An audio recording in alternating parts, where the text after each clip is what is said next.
ನಡೆಸಬೇಕು, ಬೇರೆ ಬೇರೆ ಜಾಗದಲ್ಲಿ ಏನು ಬೆಳೆಸ್ತಾರೆ, ಯಾವ ಥರದ್ದು ಬೆಳೆಸ್ತಾರೆ, ಮತ್ತು ನಾವು ಕೃಷಿಯವ್ರಿಗೂ ಒಂದು ಅವಕಾಶ ಕೊಡಬೇಕು. ಕಸ್ಟಮರ್ಸ್ ಜೊತೆ ಇಂಟ್ರ್ಯಾಕ್ಟ್ ಮಾಡೋಕ್ಕೆ ನಾವು ಮಾರ್ಕೆಟಿಗೆ ಹೋಗ್ತೀವಿ, ಅದು ಏನು ಬರುತ್ತೆ ಅಷ್ಟೇ ತೊಗೊಂಬರೋದು. ಬಟ್ ಇಲ್ಲಿ ನಮಗೆ ತಿಳುವಳಿಕೆ ಅದ್ರದ್ದು ಏನು ಪ್ರಾಪರ್ಟೀಸ್ ಇದೆ, ಅದು ಬೆಳೆಯೋಕ್ಕೆ ಏನೇನು ಮಾಡ್ತಾರೆ, ಸೊ ಅದೆಲ್ಲ ನಮಗೆ ಇನ್ಫಾರ್ಮೇಷನ್ ಬರುತ್ತೆ. ಈ ಥರದ್ದು ಆ್ಯಕ್ಚುಲಿ ನನ್ನ ಪ್ರಕಾರ ಇನ್ನೂ ಜಾಸ್ತಿನೇ ನಡೆಸ್ತಾರೆ. ಆರ್ಗ್ಯಾನಿಕ್ ನಮ್ಮ ಆರೋಗ್ಯಕ್ಕೆ ಒಳ್ಳೆಯದು.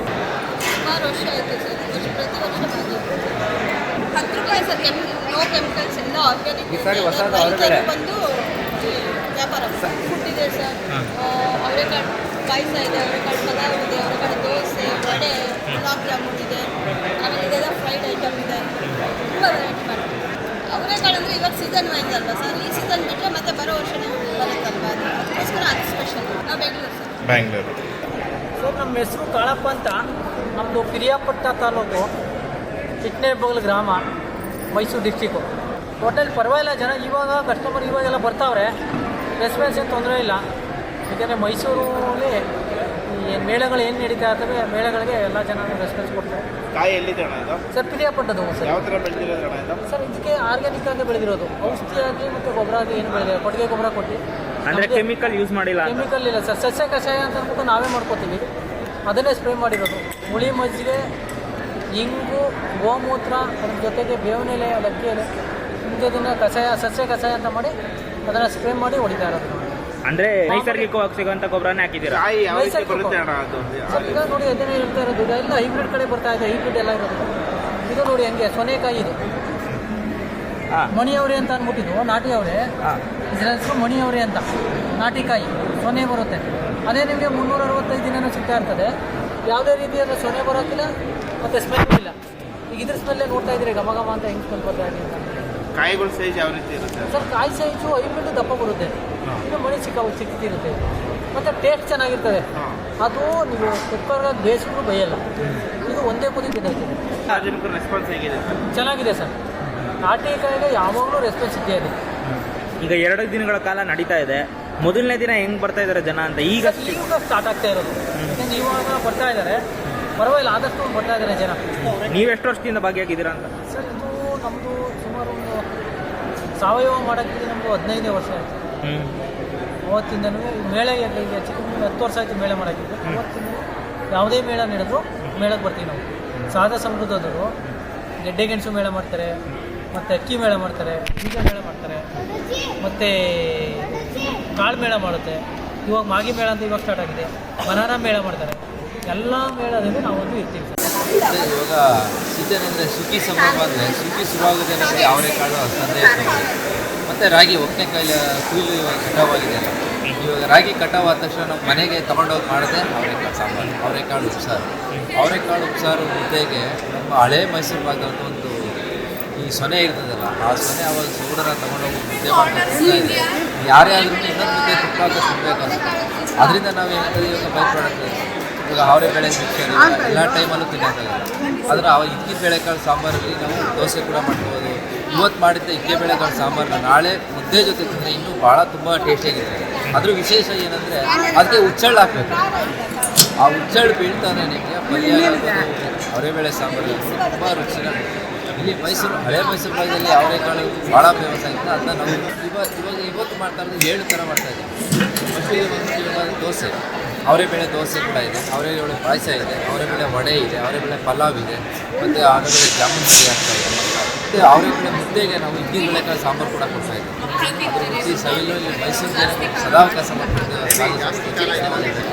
ಅವರೆಕಾಳಲ್ಲಿ ಜಾಮೂನ್ ಅಂತ ಹೇಳಿದ್ರಿ, ಮೊದಲನೇ ಬಾರಿ ಕೇಳ್ತಾ ಇದ್ದೀವಿ. ಅದು ಹೇಗಿರುತ್ತೆ, ಹೆಂಗೆ? ಈಗ ಅವರೆಬೇಳೆನ ರುಬ್ಕೊಂಡು ಅದನ್ನು ಬೇಯಿಸ್ಕೊಂಡು ಫ್ರೈ ಮಾಡ್ಕೊಂಡು ಅದಕ್ಕೆ ಕೋವ ಆ್ಯಡ್ ಮಾಡ್ಕೊಂಡು ಮಾಮೂಲಿ ಮಾಡ್ತೀವಿ ಜಾಮೂನ್ ಅಂತ. ಅದಕ್ಕೆ ಏನಾಗುತ್ತೆ ಅವರೆಬೇಳೆ ಇಕ್ಕಿದ ಬೇಳೆ ಮಾಡಿದ್ರೆ ರುಚಿ ಬರುತ್ತೆ.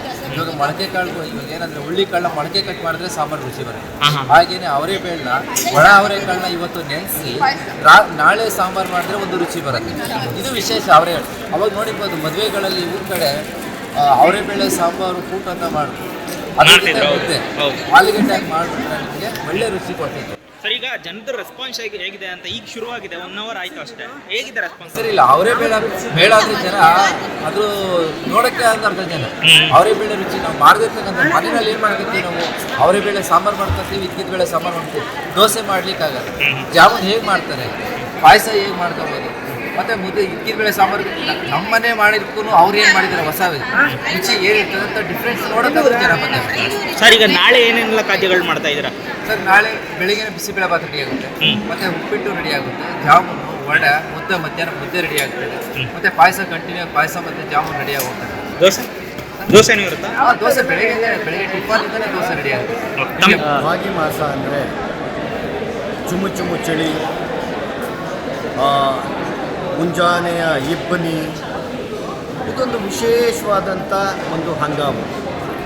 ಅದು ಈ ವರ್ಷನಂತೂ ಎಷ್ಟೋ ವರ್ಷಗಳಾಗಿತ್ತು ಇಂಥ ಚಳಿಯನ್ನು ನೋಡಿ. ಹಾಗಾಗಿ ಈ ಮಾಗಿ ಕಾಲ ಅನ್ನೋದು ಬರೀ ಚಳಿ ಅಷ್ಟೇ ಅಲ್ಲ, ಇದು ನಮ್ಮ ಕೃಷಿ ಸಂಸ್ಕೃತಿಯ ಸಂಭ್ರಮದ ದಿನಗಳು. ಎಲ್ಲ ರೈತ ಇಡೀ ವರ್ಷ ಕಷ್ಟದಿಂದ ಬೆಳೆದದ್ದನ್ನು ಕೊಯ್ಲು ಮಾಡುವಂಥ ಖುಷಿ, ಆ ಕೊಯ್ಲು ಮಾಡಿದ್ದನ್ನು ಒಕ್ಕಣೆ ಮಾಡಿ ಮನೆಗೆ ತರಲಿಕ್ಕೆ ಸಿದ್ಧ ಆಗೋಕ್ಕೆ ಅಂಥ ದಿನಗಳಿವೆ. ಬಟ್ ವಿಶೇಷ ಏನು ಅಂದರೆ ನಮ್ಮ ಏನು ಅಕ್ಕಡಿ ಬೆಳೆಗಳಿತ್ತು, ನಮ್ಮ ರಾಗಿ ಇವ್ರ ಜೊತೆ ಎಲ್ಲ ಅವರೆಕಾಯಿ, ತೊಗರೆಕಾಯಿ, ಹಲಸಂದೆಕಾಯಿ, ಕಡಲೆಕಾಯಿ, ಇದೆಲ್ಲ ಹಸಿ ಕಡಲೆಕಾಯಿ, ಹಸಿ ಅವರೆಕಾಯಿ, ಹಸಿ ತೊಗರೆಕಾಯಿ ಅದನ್ನು ತಿಂದು ಸಂಭ್ರಮಿಸೋದಿಲ್ಲ. ಅದರಲ್ಲೂ ವಿಶೇಷವಾಗಿ ಚಳಿಗಾಲ ಮಾಗಿ ಕಾಲ ಅಂದರೆ ಅವರೆಕಾಯಿ ಶುರುವಾಯಿತು ಅಂತ ನಮಗೆಲ್ಲ ಗೊತ್ತಿರೋಂಗೆ, ನಮ್ಮ ಹಳೆ ಮೈಸೂರಿನವ್ರಿಗೆ ಅವರೆಕಾಯಿ ಅಂದರೆ ಸಂಭ್ರಮ, ಅವರೆಕಾಯಿ ಅಂದರೆ ಖುಷಿ, ಅವರೆಕಾಯಿ ಇನ್ನೂ ಇರಲಪ್ಪ ಈ ಹಂಗಾಮು ಅಂತ ನಾವು ಆಸೆ ಬೀಳ್ತಾ ಇದ್ದೀವಿ. ಇಷ್ಟೆಲ್ಲ ಅಡುಗೆಗಳನ್ನು ನಾವು ಮಾಡ್ಬೋದು. ಮತ್ತು ಈ ಮಾಗಿ ಕಾಲ ಅನ್ನೋದು ಶೂನ್ಯ ಮಾಸ ಇರೋದ್ರಿಂದ ಈ ಏನು ಔಷಧೀಯ ಮೂಲಿಕೆಗಳಿದೆ ಅದನ್ನು ತೆಗಿಯೋಕ್ಕೆ ಕೂಡ ಇದು ಟೈಮ್ ಅದು. ಗೆಡ್ಡೆ ಗೆಣಸುಗಳು, ಈ ಕಂದಮೂಲಗಳು ಅದನ್ನೆಲ್ಲ ಕೂಡ ಬಳಕೆ ಮಾಡೋದು. ದುರಂತ ಏನು ಅಂದರೆ ಈ ನವಪೀಳಿಗೆ ಏನಿದೆ ಇವತ್ತಿನ ಮಕ್ಕಳು, ಅವ್ರಿಗೆ ಈ ಮಾಗಿಯ ಕಲ್ಪನೆಯೇ ಇಲ್ಲ. ಅಯ್ಯೋ ಚಳಿ, ಅಯ್ಯೋ ಚಳಿ ದರಿದ್ರ. ಚಳಿ ಅನ್ನೋದು ಅದೊಂದು ಸಂಭ್ರಮ. ಅದು ಹೆಚ್ಚು ಚಳಿ ಬಿದ್ದರೆ ಹೆಚ್ಚು ಅವರೆಕಾಯಿ ಇದಕ್ಕೆಲ್ಲ ಸೊಗಡು ಬರುತ್ತೆ, ರುಚಿ ಬರುತ್ತೆ. ಹೆಚ್ಚು ಚಳಿ ಇದ್ದರೆ ಮಾವು ಈ ಥರದ್ದೆಲ್ಲ ಹೆಚ್ಚು ಹೂ ಬಿಡುತ್ತೆ. ಅಂದರೆ ವಸಂತ ಕಾಲದ ಒಂದು ಸಂಭ್ರಮವನ್ನು ನೋಡಬೇಕು ಅಂದರೆ ಈ ಮಾಗಿ ಚಳಿ ಬರಬೇಕು. ಹಾಗಾಗಿ ಮಾಗಿ ಅನ್ನೋದು ಅದ್ರ ಮಹತ್ವನ ನಾವು ಇವತ್ತು ಯುವ ಪೀಳಿಗೆಗೆ ತೋರಿಸ್ಬೇಕಾಗಿದೆ. ನಮ್ಮ ಇವತ್ತಿನ ಯುವಕರಿಗೆ, ಯುವತಿಯರಿಗೆ, ಮಕ್ಕಳಿಗೆ ಈ ಮಾಗಿ ಕಾಲದ ಒಂದು ಮಹತ್ವನ ಹೇಳ್ಕೊಡ್ಬೇಕಾಗಿದೆ. ಆ ನಿಟ್ಟಿನಲ್ಲಿ ಸಹಜ ಸಮೃದ್ಧ ಮತ್ತು ಸಹಜ ಸೀಡ್ಸ್ 2 ದಿನಗಳ ಈ ಮಾಗಿ ಮೇಳವನ್ನು ಆಯೋಜಿಸಿದೆ.